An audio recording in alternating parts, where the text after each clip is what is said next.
95টি কারখানা বন্ধ হয়েছে। 95টি কারখানা বন্ধ হয়েছে, বিশেষ করে আমাদের এইটা হলো গাজীপুর, সাভার, আশুলিয়া, নারায়ণগঞ্জ, নরসিংদী এলাকাতে, এবং প্রায় 62,000 মানুষ কাজ হারিয়েছে বলে আমাদের হিসাব। সরকার আসার পরে যেই সমস্ত কথা বলেছেন বা প্রতিশ্রুতি দিয়েছেন বা ওনারা ঘোষণা দিয়েছেন, আমরা সেগুলোকে মূল্যায়ন করার চেষ্টা করেছি।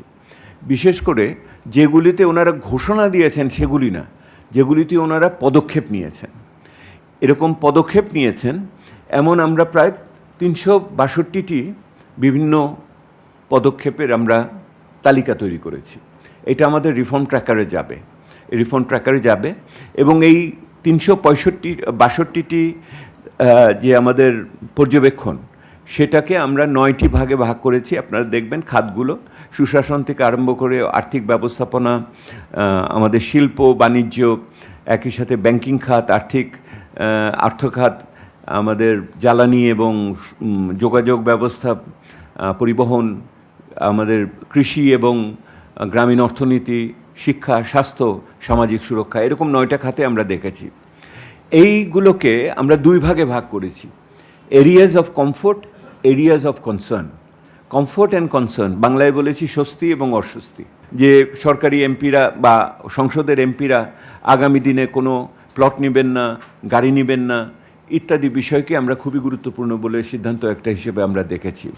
এবং এটার সাথে সাথে দেখেন, আমরা ওই যে রামিসার কেসে যেভাবে নির্যাতনের মামলা দ্রুততার সাথে শেষ হয়েছে, তারপরে যেভাবে সরকারের পক্ষ থেকে ব্যয় সংকোচনের জন্য বিভিন্ন ধরনের পদক্ষেপ নেওয়া হয়েছে, সেগুলি অস্বস্তির জায়গা আমরা বলেছি।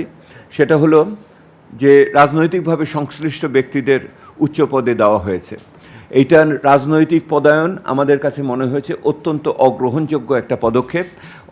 সরকারের পক্ষ থেকে বলা হয়েছিল মেধার ভিত্তিতে হবে, সেই মেধার ভিত্তিতে হওয়ার ক্ষেত্রে একটা ব্যত্যয় হয়েছে বলে আমরা মনে করি। 3টি শিল্পাঞ্চল, বাংলাদেশের অন্যতম 3টি গুরুত্বপূর্ণ শিল্পাঞ্চল, গাজীপুর, সাভার, আশুলিয়া, নারায়ণগঞ্জ, নরসিংদীতে আমাদের হিসাবে প্রায় 62,000 শিল্প প্রতিষ্ঠান বন্ধ হয়ে গেছে। 62,000 প্রায় শিল্প প্রতিষ্ঠান বন্ধ হয়ে গেছে, এটা আমরা দেখতে পাচ্ছি। মাফ চাই, আমার ভুল হয়েছে, আমি কারখানা না, জব লস হয়েছে 62,000। হ্যাঁ, এটা ঠিক করে নিয়েন আপনার। আমি আপনাদের আরেকবার বলি, এটা হলো জানুয়ারি থেকে অগস্ট পর্যন্ত 2026 সালে, এবং এটা হলো 95টি কারখানা বন্ধ হয়েছে। 95টি কারখানা বন্ধ হয়েছে, বিশেষ করে আমাদের এইটা হলো গাজীপুর, সাভার, আশুলিয়া, নারায়ণগঞ্জ, নরসিংদী এলাকাতে, এবং প্রায় 62,000 মানুষ কাজ হারিয়েছে বলে আমাদের হিসাব এটার ক্ষেত্রে এই সময়কালে।